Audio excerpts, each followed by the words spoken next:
out of the gun. Manning lets it fly. It's caught by Thomas.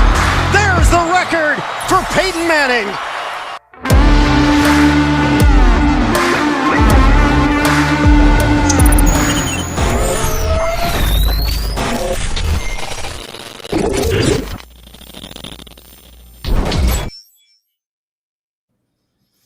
What's up, MHRT fam? Surprise! It's me. Surprise. I know. Surprise. Yeah. Christmas. So, what's going on, guys? It's Johnny, and I'm hosting MHRT Podcast tonight. I know y'all were expecting Mundungus's beautiful face, and I'm sorry to I was gonna say let you down, but I'm sorry to actually do you a favor. So Not fair. It's very fair. No. So. Welcome to the MHRT Podcast. I'm your host tonight, your special host tonight, Johnny Baki. With me is, as always on this show, is Mr. Boggins. Joining us are Joey Richards of Mile High Sports and the man, the myth, the legend himself, the Mile High Prophet. What's going on, gentlemen? Yeah, just a terrible, terrible week after our great loss. But hey, it's Christmas, so we're just all having a great time. I'm here with my blam. Dude, I thought I was rocking the ugly Christmas sweater and I was gonna win, Nothing. but I'm pretty sure you just won. Epilepsy warning. There is no such thing as an ugly Broncos Christmas sweater. That's true. right. That's right, and you can't really see it here, but I mean, it does have the logos on it. So, Mm-hmm. So Joey, how are you, my friend? I'm doing well. Yeah, just kind of recovering from that loss, and it was a big loss. It was one that, it hurt. It wasn't a fun one at all. It was not a fun one at all. It hurt a lot. It did. It was not a good one. There's still an outside shot, so a little optimistic, but I'm huge into the off season and the team building aspect of it, and I think the draft is always kind of that. Well, at least we have that. You know, I saw one of those tweets. It was like, and it's always one of those things that kind of cheers you up a little bit, at least. All right. Well, and Prophet, how are you doing tonight, my friend? I am excited. I've been doing laundry, getting my bags packed, ready to get on the plane for Vegas tomorrow. Ooh. All right. Oh man, it's gonna be. I mean, you know, they still, in my opinion, we can still take that. We can take that place over, don't you think? Yep. I think we can take that place over. Absolutely. I think you can hate it being there without. In SI last week before, where the Raiders season ticket holders were pissed off about how every team is coming in and taking over. Like, what the hell did you think was going to happen? I mean, it's true. It's true. I mean, we can do it. We can do it. Broncos country. Let's go take over the Roomba of destiny. Okay. Exactly. So, I think you can hate being there without like hating being there and just like enjoying all the accommodations that really, really expensive Roomba is able to present you. Just be like, oh, I hate this really good food and these comfortable seats and this beautiful building. Oh, yeah. Raiders. But but at the same time. Sorry, Bobby, let me just all right. Well, I don't know that there's a more Vegas thing than to put a nightclub in the end zone of your team. Yeah. No, I mean, there isn't. That's Vegas. I mean, that's Vegas. Period. It's very Vegas. Maybe a casino. Sure. Maybe if they had betting right after the end zone, maybe that would be more. Vegas. I would love to see like someone overthrow the end zone and just nail some dude sitting at a craps table. Elvis impersonator. Just exactly. No, Korean Elvis. It's got to be Korean Elvis. Got it. Understood. Blow on him, baby. The dice. Anyway, we're getting up. Welcome everybody to the MHRT Podcast. We are a fan-led Broncos-based podcast that goes live every Thursday at 7654 on Facebook, YouTube, Twitter, and Twitch. We also have the Nothing Rhymes with Orange and Blue podcast that goes live every Friday night with myself and my buddy Isaiah, who couldn't make it tonight. He originally was supposed to, but something came up with family, and we understand. So we go live same time, same place. We have the Neighborhood, which is our pregame show, an hour and a half before every game. So like, subscribe, share, ring that notification bell. That way you know whenever we go live, and you're ready to go live with us. Tuesdays, we also have Broncos Talk with a 6'10" Mexican and our brother up in Canada, Richie Richey. Also, 7654, Facebook, YouTube, Twitter, and Twitch. And don't forget, you can also catch every single one of our episodes after the fact, wherever you are in audio form, wherever you find your favorite podcasts, be it Apple, Spotify, Google Play Podcasts, wherever you find them, you can find us there. MHRT Networks, search it, you'll find it. Guys, Joey said it earlier. It was an absolutely, you know what? I'm gonna use a word I haven't heard yet this week. Really used, deflating loss. I've heard devastating. I've heard disappointing, but for me, I felt deflated after that loss this last Sunday to the Bengals at home. What a loss it was, and I mean, I thought the defense played lights out. But the offense just kept on shooting ourselves in the foot with a fully automatic, high caliber rifle. You hold any NFL team to 15 points, you should win that game. It's absolutely, especially a team that averages 27 points a game. Yeah. The story of our life, right? I forgot who put out the report that like every team that we've played that we've held to like 16 points ends up putting up, or as an average ends up putting up like 35 or something like that average the game after us. Like our defense is playing great. Like it's just our offense is what it's been for the last, even the Super Bowl year, like not good. And it's something that we really need to, I don't know. I think as if you're Peyton, that's something that should be on your mind, and it's something that will be addressed in the next, 3 weeks, like as soon as possible. Yeah. Right. And Prophet EJ comes in saying, "Love your energy at the games. Thou shall make noise." Mm-hmm. So, I think Prophet's Yeah. There you go. Only on defense. Mm-hmm. That's right. Game I called into Broncos React on KOA afterwards, and Ryan Edwards was like, "Prophet, you got to stop those fools from doing the wave when we're on offense." And I was like, "Okay, I hear you, but we were up by 21 points. Right. We hadn't been up by 21 points in a very long time. I thought about trying to shut it down. Like, we just need this moment right now." Yeah. But last week they tried to do it again. We were not up by 21 points, obviously. And it didn't work. It didn't work. I don't know if my effort to shut it down was what stopped it, but it got shut down pretty fast. It is what it is. Let's see. Rich says that they need a pool like the Jags have, and I liked your comment there, Prophet, about that might be cool. But have you seen the bikinis in that pool? Being as my wife watches this show, nope, I've never seen that. I went to that game with my wife, and she was like, "Holy cow!" I bet. Oh, that's funny.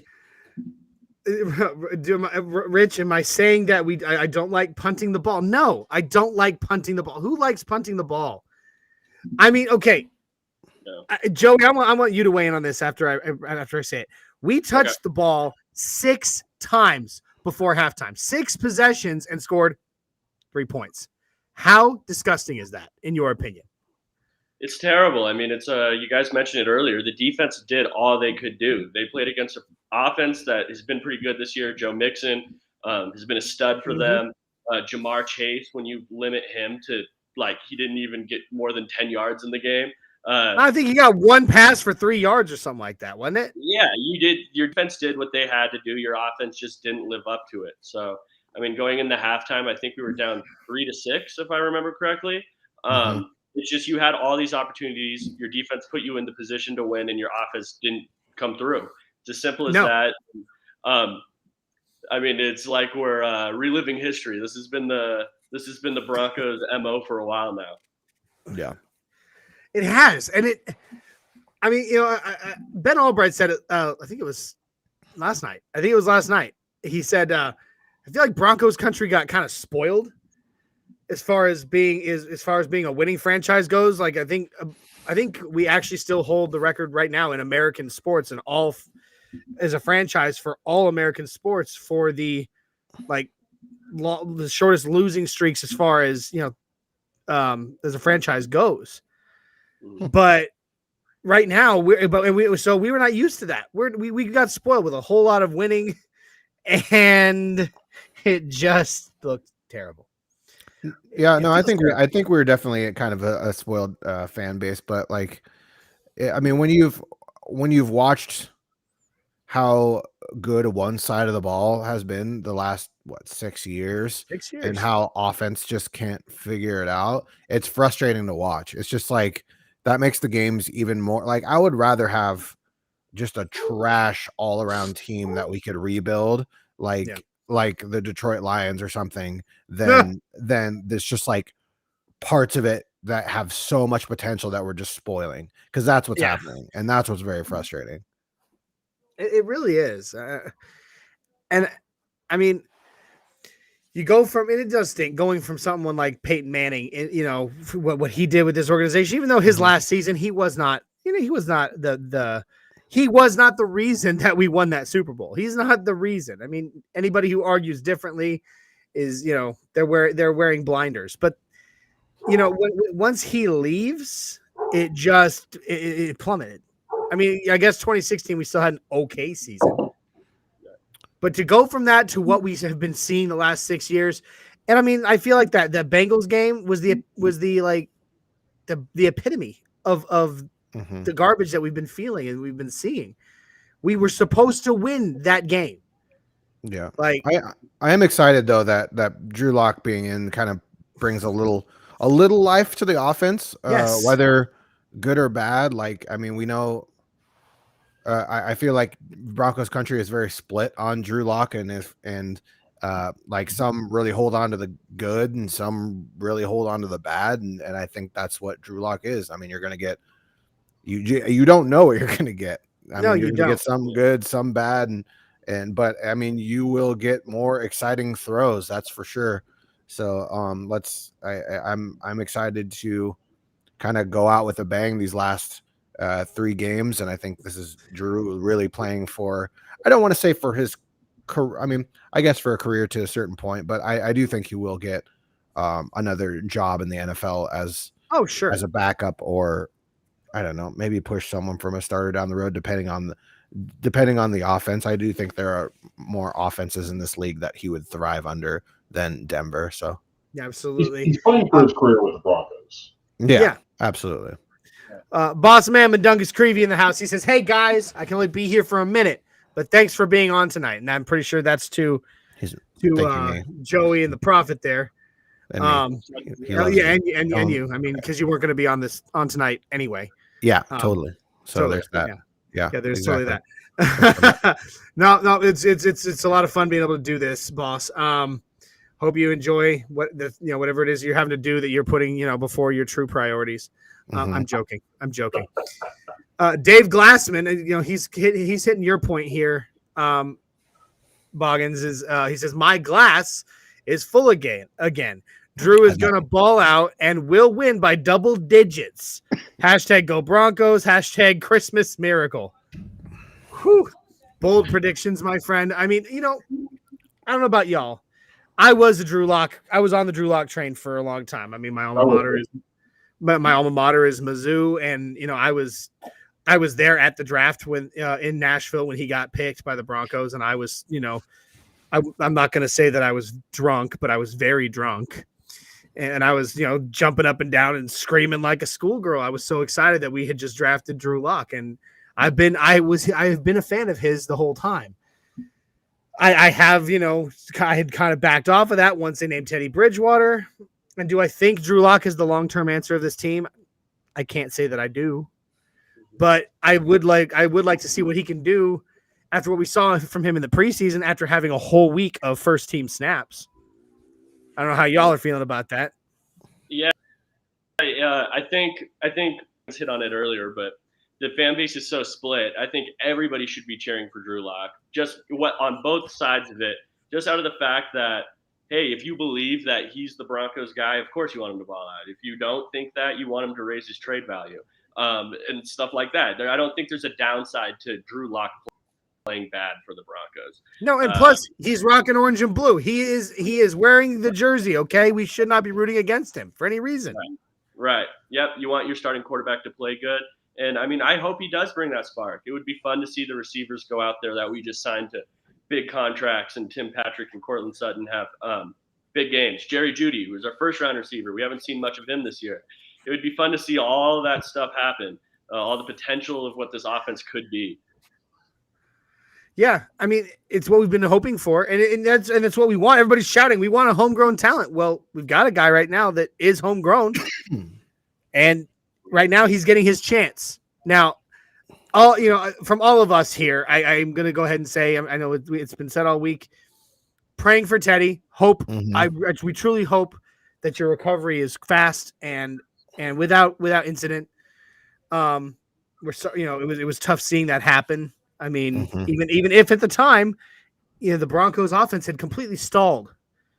I mean, it was like we'd blown a head gasket. We just were not. Yeah. We weren't going anywhere. And it still stunk to see, our starting quarterback, but just one of our players go down that way. So just as a person, it's just tough to see that that was scary. And like Teddy has a history of head injuries and just injuries in general. And I really, really do hope that he, one, sits out the rest of the season, two, really takes some time to think over his career this offseason and what it's worth, because I feel like it might be to a point where he should probably step away and just like really think about his long-term health. I remember who mentioned, but like maybe get into coaching at some level, and for sure I could see him. He's got the brain for it, for sure. Yeah, I could see him doing that. So yeah, I just hope he really thinks about his health this offseason. But very much appreciative as a member of Broncos country for what he's done in the team. We at least got to 7 wins so far. So I think he did a fine job. I mean, he did, and coming from a medical background, combat medic in the Army. I was a paramedic for a while. I'm gonna say it this way: the more TBI, traumatic brain injury you occurs, the easier it becomes to re-injure it, and the easier and the more serious it becomes down the road. It's not one of those things that just heals up and it's good, over time, and then is good later. No. You've had 2, 3, 4 concussions over your career. It's that much easier for you to get one tomorrow. I mean, absolutely. But Johnny, I think you know that I was a paramedic as well. I've rewatched that play over and over again, and I can't see how he lost consciousness from that impact. Even with the history, he landed on his left shoulder and on his face. I don't know. It could have been something that was already underlying that we couldn't see. Something. He had a concussion only 2.5 months ago. Sure. Yeah. It wasn't that big a hit. So yeah, no. I just wonder if there wasn't something else brewing. Yeah. So, I mean, and Joey, I'm interested to hear your take on what whether we should bring Teddy back if he can play, or if we should just ride the rest of the year with Locke and let Teddy heal for his own safety and his career. Yeah, bring Teddy back this year, man. I'm not sure. I mean, if I were to advise Teddy, I would say no. I think that it's hard to increase his value being a free agent this offseason more than it is to just you could drop it for sure. If you come back, you're not healthy, and you play really bad at the end of the season, hurt those end of the year stats. I mean, I would probably just ride it out with Locke. I think this next game probably has bigger impact on what the Broncos would do in a situation like that. If they win and they still have a shot at the playoffs, I think more than likely Fangio has given us every indication ever this year that he's not putting in Drew Lock. Even with hurt Teddy Bridgewater, that's his guy. So that's who he's going to play. Stubborn old men. I mean, no offense, Prophet. Joking. It'll be interesting, but if I were to guess, I would think that this next game has a lot of impact on whether he. Sure. And I've never seen them like talk more, not like enthusiastic about Locke, but like it seems like they are very aware. I mean, it doesn't seem like they are very aware that their jobs are really close to on the line, and they're trying to pump up this kid as much as possible for these last 3 games. I mean, like, you don't hear Fangio praise people very often, but like what Zach Stevens was even saying that he wasn't perfect, but he wasn't perfect, but we have 2 more days to get him perfect. So like he's like they're giving no pressure. Yeah. They're giving him like at least some like a running start at this thing, right? They're pumping him up to maybe have a game. And will he maybe have a game? Sure. Like the Raiders are terrible. Yeah. So like, should he have a game? Yeah. The Raiders also were terrible when he threw 4 interceptions against them last year. So I'm hoping that doesn't come back. But I honestly think that Drew Lock will have a good game this week, at least. And then the tough 2 games to finish it off. Sure. I want to jump into the comments real quick. EJ asks, do we think that Pookie and Gordon can each get 1,000 yards this season? Where are they I don't know. currently? Well, I know Javonte only needs 62 per game for the next 3 to get it. Okay. I don't know what the stat though is on Melvin. I think they're a little over 800 each. Yeah, somewhere around there. I mean, Pookie's top 10 right now in rushing yards. 9, I think 9. Yeah. So it's possible, EJ. It is possible. Do I think it's likely that both of them are going to reach the millennium mark? No. I'd say it's more like I personally would say it's more likely for Williams. Honestly, that's what I think. But yeah, I mean, he's more burst plays. You're probably going to see the Broncos come out next game with the backup quarterback and really want to pound the rock. I mean, that's kind of been their MO of recent is they're going to live and die by the run. That's how they want to play, and they're trying to establish an identity through the run game. So you're playing a bad Raiders defense. Maybe both of them have a big game next week.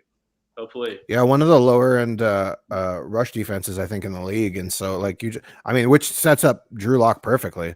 Like run, play action, run, play action. Like just all game. I don't care if it gets tedious. That's how you open things up. That's what is great for Drew Lock as well, because that really opens things up down the field. Mm-hmm. Yep. Yeah, I think so too. I mean, and plus, I think it's more likely for Javonte to do it just because he picks up the more chunk yardage plays. Granted, Melvin does have, in my opinion, at this point, slightly better yards per carry. However, when Williams gets any kind of momentum going, I mean, he picks up those chunk plays and gets all them yards. I think he'll reach the millennium. And I think unfortunately, I think for Melvin, if I was to make my prediction, he'll come up just shy, just like he did last season, like 15 yards away, like he did last season. Right. So, let's see here. So anyway, going back while I'm looking at the comments and figuring out who we're going to bring up next, we're going to bring up next. I want to talk about a little bit more on Drew Lock, and then we can move on from the Drew Lock subject. Does anybody think that this is Drew Lock's last chance, like true last chance? Like after this, you flubbed this one, it's over. Like for Denver or for career? For Denver, I would honestly say for Denver. Yeah, for Denver. Yeah, I don't even think he has another. This game against the Raiders or the next 3 games? I would say this next game against the Raiders. I mean, I think he's playing the next 3. Okay. I mean, because I've been hearing a lot of people say that this is his last chance, So. Well, yeah, his last chance to kind of show out. Yeah, but like he will be playing the next 3 games. Sorry, Joey. Oh, you're all good. I think he's already had his last chance in Denver. If I'm being totally honest with you, I think the staff and just the attempts that Peyton has made to try to acquire a quarterback this offseason. I mean, the indication that the Broncos has given you is that they don't want to play Drew Lock. I think that once they started Teddy Bridgewater over him at the beginning of the season, that was all she wrote. I think it's it would be really tough, in my opinion, to repair that relationship. Drew Lock did fall out. Everyone's made it clear that he's not their guy. Right. It stinks. It stinks for those that really want to ride with him, but unfortunately, I mean, there comes a point where you got to admit it's time to call it. We already tried to trade last offseason for another quarterback, and there's nothing that Drew Lock has done this season to up his value to where we would like push him through to the next season as our starting quarterback. I don't think there's any chance that Drew Lock, maybe that he's still in the roster next season. But if I were Peyton and what was essentially done with Drew Lock, I would see what I could get for trade. So like, honestly, now you're nobody looking even was interested mid-season before the trade deadline. Yeah, there was no interest. Was there? There was a little bit there. I think like one of the options was with was in Detroit, but I don't think they wanted to give up Drew at first. They wanted to kind of have him sit behind Stafford, but I think these last 3 games are essentially trying to bump up your trade value in Drew Lock and what you could get. So that, like Joey was saying earlier, we want Drew Lock to play good no matter what, like whether wins and maybe gets this to the playoffs or just trade value. Cause I mean, I could see you getting a fifth, probably a fifth. I don't think you go any higher than a fifth for him. Yeah, fifth. I mean, well, let's ask JR Drafts down there. Do you think you get more than a 5th rounder for Drew Lock at this point? I mean, maybe if he goes out there and he lights it up these last 3 games, that's kind of a man. Would that be a situation for Broncos country, huh? There would be a lot of people upset if he balled out those last 3 games and they traded him. But I had someone hit me up on Twitter asking me, "What if he took us all the way to the Super Bowl?" I'm like, "Oh boy." Yeah.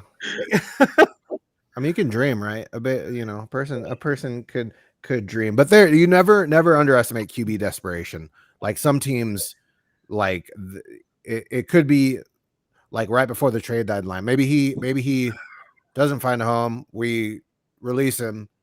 He's a free agent. And then like you start getting near the trade deadline and there's an injury or something, people will like swing on it. Like, so I think he'll find a home. He'll find a home if not in Denver.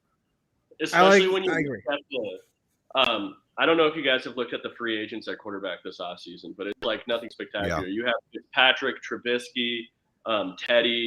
It's just not like starting guys that you feel 100% comfortable with, along with a draft class at quarterback that doesn't look fantastic. You're gonna see that. That's why you see that report of Teddy. I want $25 million is because he knows he can capitalize on a bad market. There's going to be desperate teams, and the demand is going to be higher than how many starting quarterbacks are available. People will take average this next year, because there is such nothingness in the abyss of quarterback. So let's switch gears here. Let's go on to the playoffs. Right now, the Broncos, amazingly, are still in the hunt. 5%, I think. I've heard between chance? 5 and 8. I've heard 5 and 8. Okay. Maybe it's just because I like the number 8 for whatever reason. I don't know, but but either way, we're in single digits percentage wise to make the playoffs. I hate it, guys. I hate it. I hate it so much. And we had you cannot say that we did not improve this season from last season because our record, even though there's been some ones that we should have won and didn't, we still have a better record this season than we had the past 4. Mm-hmm. So I think it's as frustrating as having those crap seasons over the last 4 years, if not more, because we came this close. I think it's been one of the most confusing teams I've seen, or Broncos years I've watched, because you went into the year knowing what the Broncos were supposed to be, good defense, good run game, and then for some reason we started off fine against 3 teams that obviously we should have beat, and we did, and then we kind of veered away from the run for a while, and you're kind of like, what are we doing? And then the defense was getting beat, and you're like, what are we doing? And then we would randomly beat the Dallas Cowboys and the Chargers, and then lose to the Bengals and lose. You know what I mean? Like it's just like it's so many. Like I don't know what to think anymore. I don't know what's happening, what we're I doing. don't know what to do with my hands. We like started finding ourselves again with like good defense and run game, but then now like our pass game is like just impotent. Like it's like abysmal. Yeah, it's just crazy. Anemic. There are so many different words you could use for what our pass game has looked like. Well, I always remind people of the motivational speech from Bluto and Animal House. Nothing is over until we decide it is. We still have a chance, true. And we still are. I know I am. That's why I'm going to Vegas this weekend. I'm still fighting like hell for my team for the postseason. Absolutely. Absolutely. And That's why I'm like, yay, Drew Lock. I don't step back from being hopeful at all. I mean, I think you can be realistic and hopeful at the same time. Yeah. Hopefully Drew Lock balls out and we go and we make hopefully the stars align and a Christmas miracle comes to be and the Broncos somehow make the playoffs. Hopefully. I will say Twitter will be unbearable if Drew Lock balls out these last 3 games. I think I'll stay Twitter off. will be unbearable. Joey and I will have to hide our faces for a while. More unbearable than it is now. I'm pretty sure I'll stay off of Twitter at that point for a few weeks. Like I'll see you guys after the Super Bowl. Yeah. So I don't know. It stinks where we're at. It really does. And that, of course, leads to my next point that I want to bring in is the coaching. Vic Fangio. Everybody's pretty much pointing fingers. While there are fingers pointed at the quarterback position too, it all leads. All roads lead to the coaching situation. Yeah, and everybody's calling for changes, and and I've already seen it several times in the chat today from Kyle Miller and a few other people. It's time to make some change in coaching. So what is everybody's like? First of all, we've heard it a lot lately that Vic Fangio should stay. We should keep Vic Fangio. But change up offensive coordinator and special teams and all that. What say you on that? I mean, he is. You can see what he's done with this defense. Mm-hmm. So I mean, where are you at on that? Me, I feel like I'm kind of the last of the Vic Fangio. Like, I feel like the Broncos hired him to be a defensive coach. I don't feel like they hired him to be an offensive coach. I don't think Vic Fangio was brought in here to change the offense. Now, I think where the most clear criticism you can make of Vic Fangio is his staff decisions, and that 100% falls on him. If you're not happy with Shermer or Tom McMahon, that falls on Fangio. He's the guy that brought that in. Tom McMahon, literally, it doesn't make any sense. He should have been gone last offseason. Should have been gone like two years ago or something, right? Yeah, exactly. Last week, yesterday, he could have been gone at any point, and he's still here. That one's just mind-boggling. But overall, I think a lot of it – I mean, what's get lost in the whole coaching change thing to me is how much scheme matters and how much a scheme change can matter and affect players, because I think all these guys fit the scheme. It's taken 3 years of Vic Fangio to perfect a roster or a defense to get these players in position to succeed. We saw it from the change from Wade Phillips to Vic Fangio. There are just certain guys that just don't play well in that defense. Now, if you go out and you hire a Dan Quinn, like rumors say, right, and he runs the Seattle cover 3 defense, there's a lot of on the defense that may not just look as good as they have been. And I think that's part of the example, Kenny Young. Yeah, exactly. Like Kenny Young. Like, I guess it all depends. Like, it's a big thing. There's guys like I don't know if you remember, like TJ Ward, he wouldn't have fit the Fangio defense. Like, there's certain guys that just in that transition, Roby looked worse, right? Yeah. It's so if you go out and change it, it's part of the reason you love the Broncos and say they're quarterback away is because of the defense. If you change it and all of a sudden the defense doesn't look as good, are we still a quarterback away? That's kind of my take on it. What about you, Prophet? What are you thinking? I have been, and I've always been and remain a Fangio fan. Right? Has he, made some bad calls? Of course he has. So has everyone. Mm-hmm. But I would rather lose Shermer and McMahon and keep Fangio. Yeah. And for the people who say that Fangio should step down as the head coach and be the defensive coordinator, that's not happening. Mm-hmm. In no way, no how is that happening. So we're either happy with him as the head coach or we lose Fangio and the system we have. Okay. I agree that we are a quarterback away, so that means we keep Fangio and get a new OC.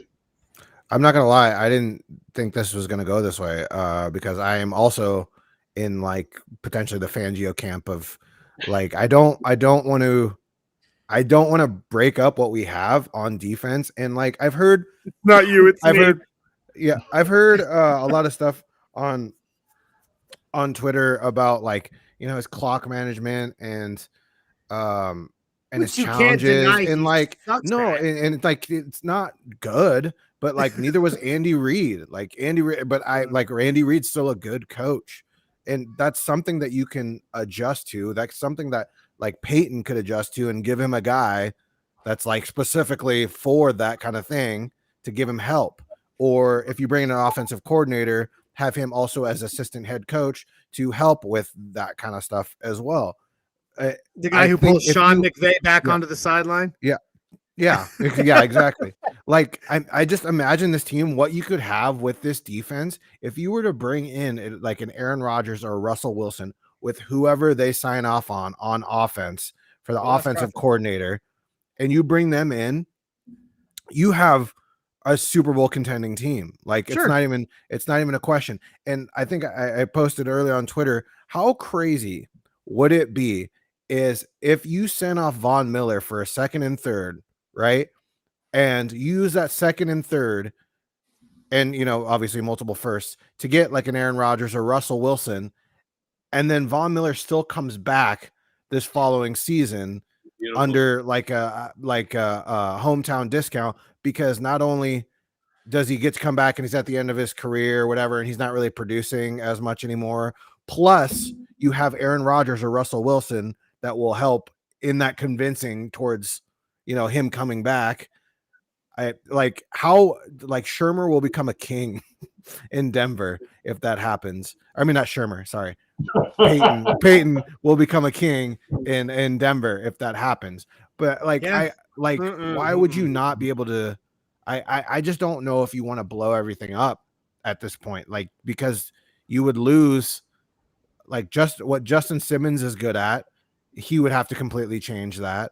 Like you wouldn't be able to. It's just, gosh, so many different things would come into play. Like our defensive line would have to be rebuilt. Like it's just like so many things that you don't know what you would get, when in reality you could just keep Fangio and then really try to focus on what the heck you're going to do on this offense. Like put all your chips into figuring out that the offense in the off season. That's what I would do personally. Boggins, the scenario you just described would mean automatically start fitting George Payton for his gold jacket. Yeah. If he gets the second and third round pick, mm-hmm. and then Vaughn comes back, and we get an Aaron if we get Aaron Rodgers or Russ Wilson or thank you. Yeah. And we, I don't know where we then spend. We've lost our first and second round picks this year. So then he picks up another, developmental offensive line guys and then inside linebacker guys, all the other pieces we need to build up our roster. He is going to go down in history as one of the greatest GMs ever. And that is. Yeah, go ahead and call the plaster guy to start getting. That's what's crazy. That's what's also crazy, though. Say you gave up 2 first rounds or whatever, 3 first rounds and a second and a third, right? You still have another second and third this year. Yes, that you can use. And our offensive line is the like average middle of the road right now. What elevates an offensive line like an elite quarterback? Right. So your offensive line all of a sudden looks better. You still have a second and third. You still have 8 draft picks this year. You are loaded, and you already have a stacked roster, and you probably will lose. I mean, a rookie contract player, but we have some to be able to. We have a lot of depth. We have a lot of. We have a lot of depth. Yeah, but I will give up a rookie contracted player as long as it's not Draymond Jones. For like an Aaron Rodgers. I mean, like you're just automatically looking amazing, and Peyton is gonna look. I have a prediction that Peyton is gonna look really good. I made a prediction earlier that I think Broncos win the Super Bowl next year. That's what I'm saying right now. Because of what I see, the possibility. Like if the offseason goes the way I'm hoping it goes, I think we're gonna look very, very, very, very good on that the roster. I gotta look at it this way, right? Like we've seen what George Payton does. Mm-hmm. George Payton is an expert scout, and I think I've said this before. I don't think being an expert scout just means that scouting players. It means it's scouting coaches. It means it's scouting people in general. And we're all sitting here, rah rah rah, and we're beating, pounding the drum, beating the door for certain things. I feel like just what I've seen from George Payton currently, he's sitting back in his office right now, just like you'll all see. You'll all see. Like I already know what I'm gonna do, and you know what? I've already look what he's made happen already. He's gonna make whatever he wants happen, and he has the resources to do it. And the offense won't skip a beat too. If we get Aaron Rodgers with like Nathaniel Hackett, it won't skip a beat. Like that's what's crazy is it will be, man. That would go.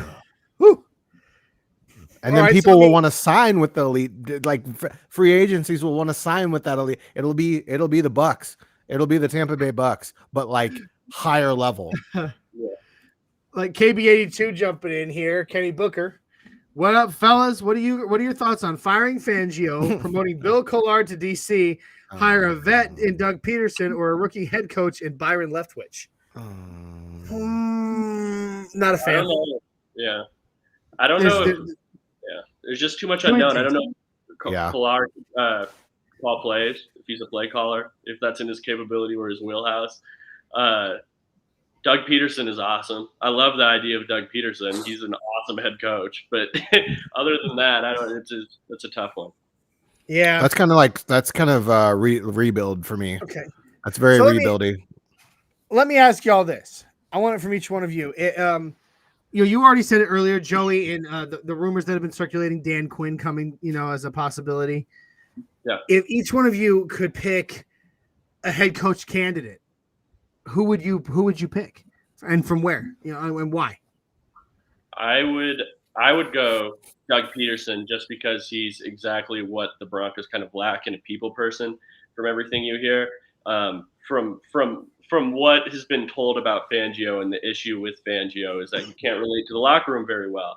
I think that's a big issue and why you've seen inconsistencies, or it could be a reason why you see inconsistencies. Doug Peterson is a guy that's won a Super Bowl. He has the experience. He's an offensive coach. The Broncos are lacking offense. If I had the perfect coach, if the Broncos did get rid of Fangio, it would be him. Okay. Prophet, what about you, sir? Who would you if you had to pick a different head coach candidate? I reject the premise of the question. I'm riding with Fangio and letting Russell Wilson or Aaron Rodgers pick the next OC. All right, so Prophet rejects my reality and substitutes his own. Exactly. I don't think you're gonna like my answer any better because I don't know because but I don't know what order. I don't envy Peyton because I don't know your head. You had to pick. I'm kidding. Well, yeah, I know. I just don't know what order he's going to do all this in, because you have to figure out when coaches become available. Like how long do you hold on to Vic Fangio? Like, do you make sure you get that vet first and then you fire, or then you hold on to that until you maybe get that vet, or are you blowing it all up, or like I don't know what you're really doing. But if he does let go of Fangio.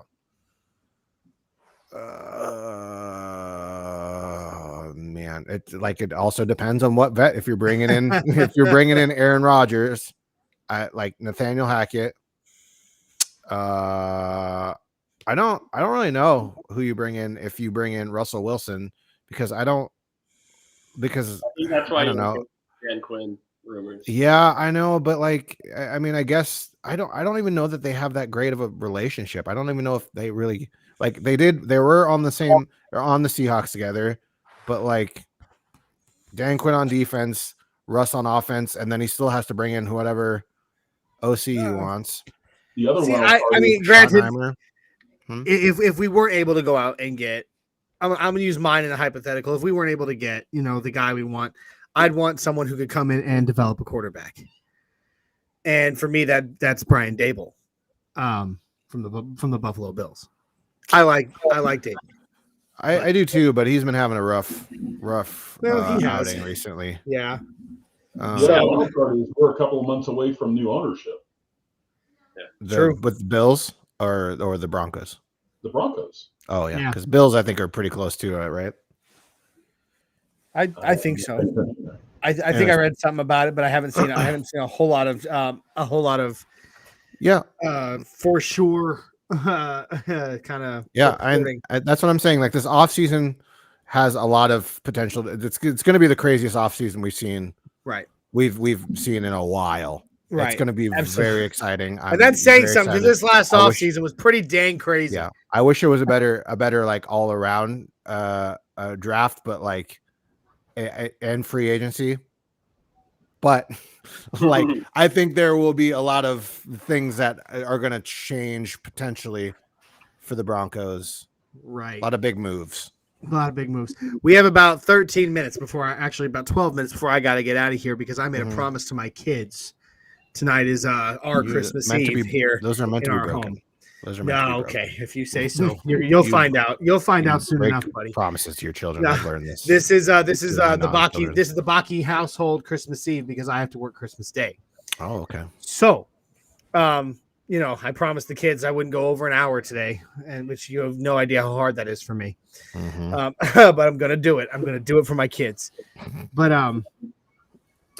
one more quick question on the coaching situation, and then I want to move into I want to talk about the upcoming game before we go ahead and get out of here. So, if we hit the end of the season, we don't make the playoffs. The Fangio clause, the Fangio playoff clause gets enacted, and they pretty much wipe the board clean, and start fresh here in Denver. Which coaches on the coaching staff do you guys think are safe, if any? Munchak. Mike, yeah. So Munchak safe. You don't think Zach Azzani or as much as I love those guys. If you bring in an offensive coach, Munchak is like the best in the league. And if you bring in an offensive coach, I could see him wanting to bring in all of his new guys. It's hard to say. It's really hard to say. Azzani, everything you hear, and just looking at the Broncos receiving core and what they've developed, all the way down to Trinity Benson this last offseason, who looked really good. That's kind of he oh my good. gosh. Okay. Sorry, I was looking at really bad Twitter posts. Certain people that say some really dumb things on Twitter. Oh, they're all over the place. It's really funny, actually. I often find myself just scrolling just to laugh at it. I won't say who it is, but it's fun. Wait, so has George Payton done an A+ job, or is Vic Fangio pulling off a miracle, going 7-7 with the least talented Broncos roster in 4 decades? I can't keep up. I want to find this tweet. I know you don't want to say who it is on the show, and that's fine. But man, I want to find this because I want to debate. That's fair. That's fair. Big time troll. I want to debate so bad. Okay, moving on. Let's talk about the Raiders game. Prophet, you get to be there, so I want you to hit it up first. What is the biggest key to the Broncos winning this game? Drew making smart decisions and not turning over the ball. He does that, and we win. There it is. Limit turnovers. Limit turnovers. Win the turnover battle, maybe. If Drew has 0 turnovers, we win. Simple as that. Mm-hmm. All right. Joey, what's another key in your mind to us accomplishing a W? Another key, it kind of all leads back to limiting turnovers for me with Drew Lock in the game, and with that comes good defense and a good run game. I think it's less on Drew to limit turnovers this game and more on the coaching staff to limit Drew's turnovers. I guess is how Limit the potential for them. Yeah, exactly. Make it as easy as possible for him. That would be my my take right there. The biggest key. What about you, Boggins? Yeah. Around the keep it boring. Around the exact same thing. Limit the turnovers. Run the ball. Play action. That's right. Pretty much it. Limit Waller. Game. Okay. Mine offensive line has to have a bounce back game. Yeah, that's true. They do. Broncos tend to make the Raiders pass rush look really, really good. I mean, they have some decent pass rushers. For sure. Do. I mean, they got Max Crosby and make the Raiders look way too good sometimes. I feel like, and we can't let that happen. And it's weird because we're the only team that they accomplished that against, right? It's weird. But anyway, all right. So there's that. All right, that's mine. The offensive line has to have a bounce back game. They struggled against Cincinnati. They need to shake it off, brush that dirt off their shoulder, and get back in the game. Taylor Swift it. Shake it off. That's right. But please, I don't want to see Garrett Bowles dancing like Taylor Swift. Nobody wants to see that. I don't want to see Broncos country if we lose this week. That's what I want to see. Yeah, it's gonna be all right. I want everybody, if you'll indulge me, do you think is the one of the most important key matchups in this game? O-line versus their D-line. Yeah, I would say. Wow, way to take a cop out. I'm joking, but I do. I think that's probably the biggest thing is how our tackles look versus their edge rushers. They have Max Crosby, as you mentioned, and Yannick Ngakoue, and they're both the strong point of their team. And I mean, Bulls didn't have his best game, and he's looked worse when Drew lost. Holding number 72. Yeah. That hasn't happened for a long time. Yeah, and so hopefully Bulls holds up well against that good pass rush, and Bobby Massey does as well. Those are the two key matchups for me. I know there were some people giving like Bulls a bad rap for this line. Like last week he was not good. Like straight up, he was getting. There were some holding calls that they didn't even call. That Hendrickson had his number, absolutely. But like I will take an average left tackle in the NFL all day long.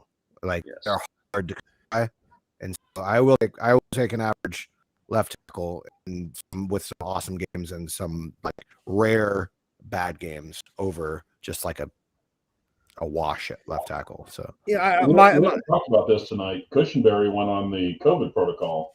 Oh, that's right. I was about to bring up Cushenberry actually, just because he got beat up so bad this last game. Yeah. So I mean, what is it looking? It's looking like it may be Austin Schlottman or stepping Miners. in, or Miners sliding over, and Schlottman taking right guard. Yeah, that's true. I forgot about that. But you can still test out and be in the game. Yeah. He was vaccinated. Yep. So I mean, hopefully, Kush hasn't been the most, he's hot and cold. He's hot and cold. Yeah. Thank you. He's Katy Perry. He's on Katy Perry. So many great pop. I know, right? Follow our show. Female pop star references tonight on the show. But yeah, he is hot and cold. Here. So yeah, he is hot and cold, and so I don't know, if I'm like terribly like, no, not Cushenberry, he can't be out, but at the same time, he is the best we've got right now. I personally, I've been hearing everybody talking about the draft. I want to see us go after a future center in the draft. Maybe there's like one at the top, and then the rest kind of falls off, and then there's some Anyway, all right, we got to keep it moving because we got to be out of here pretty quick. So, final score predictions for this game. I will go 24-17 Broncos. 24-17 Broncos. So we win by a touchdown with an extra point. I was going to say 21-17. And who is going to? And Joey, who do you have as the key player in that win? I mean, I'll say, can I do a position Sure. Okay, I'll do the running back position. I think that's going to be super important in this. And I'm not the biggest you'll often see me on Twitter say running backs don't matter. So this is a rare thing for me. You and Tim Jenkins are good friends, aren't you? All right. Profit. Final score prediction and the player response. Most player or position most singularly responsible for that outcome. 31-17, and you better lock it up. Oh man, 31-17. Drew Lock is the breakout player of the game. All right. All right, Boggins. What about you, my friend? Yeah, 21-17. And I will say, oh, you know what? Let's get Jerry Jeudy in there. Let's say Jerry Jeudy is the player of the game. Like mainly sticking with the run, but Judy's gonna have some big gains in this game, just like last year. That random like 90-yard, I can say yard, 90-yard. Yeah, absolutely. All right. I'm gonna go with a final score 24-21 Broncos. I'm keeping it close. I'm keeping it close. Per game. We're still BetMGM's got us as 1.5-point dogs, over under 41.5. We're dogs on this game? Yeah. And you got to consider a lot of that. Where you said 1 point over, 1.5. 1.5 points over. I mean, you got to consider that they give them a 3-point under simply for being the home team. Yeah, so dumb because they're not going to have home field advantage ever in that stadium. No, never. Yeah. Anyway, it's Vegas, baby. Anyway, I'm still gonna stick with my 24. You know what? I'll amend it. I'm gonna go 24-17. I'm gonna agree with the Prophet on this one. 24-17. And I'm gonna stick it. I'm gonna kind of go. I'm gonna split my key player between Boggins' answer kind of and Joey's answer. I'm gonna say it's wide receiver, but X and Z receivers. So Tim Patrick and Cortland Sutton. Like it. How's that between me and Joey's answer? Well, I guess the position. I'm sorry. Oh, you said wide receiver, and then I went with a position. Okay. So gotcha. I guess that's what I meant by that. So the X and the like Z, a running back, Cortland like just Sutton, catching Tim out Patrick. about backfield a bunch or something. No. It could be, but no. Yeah. I'm going to go with a mixture of Tim Patrick and Cortland Sutton together. Okay. Just because I think they're both due for that, and I think that they have the talent to split it up like that. So, all right. Well, all of us said the Broncos win this weekend, everybody. So tune in to the neighborhood an hour and a half before the game this Sunday. All right. Like, subscribe, share, hit that notification bell, get it out there to your friends. Join us for the neighborhood. Do not forget to join us live for our other shows during the week. We have Broncos Talk on Tuesdays, 7654, Facebook, YouTube, Twitter, and Twitch. On Fridays, we have my show, the Nothing Rhymes with Orange and Blue podcast, myself and Isaiah Henderson. Same time, same place. This has been the MHRT Podcast. We love you, Broncos country. We thank you guys for joining us tonight. Thank you, Joey Richards. And thank you, Mile High Prophet, for joining us tonight, bringing forth your some awesome predictions, awesome insight. I'm looking through the chat line real quick, and pretty much everybody's agreeing that the Broncos win this one. EJ says 27-23 Broncos. Avatar 27-17, and he predicts Weatherly as our breakout player of the game. Boggins, you're about to give someone a seizure. So before we get sued by an epileptic, I think we need to get out of here. So if y'all would please join me in a mile high five, and Boggins, I really expect you to have my back on this one. I know. All right, get them arms out. Joey, have you done one of these yet? Yeah, I've done one. All right, so let's get to it. Here we go. Mile high five. Thank you, guys. Thank you. I'm so proud of you. I'm so Boggins. I just want you to know, I'm so proud of you. You're breaking a promise to your children right now. I know. I got to get out of here. So thank you guys. We will see you. We will see you this Sunday for the neighborhood. Oh, here they come. Here they come. Oh, okay. He wants to do it. Ready? Mile high five. Ready? Mile high five. Yes. There's my kids in on it. We love you guys. We will see you this weekend for the neighborhood right before the game. Happy holidays. Happy holidays. Yeah, Merry happy Christmas. holidays. We love you, Broncos country. And we are out of here.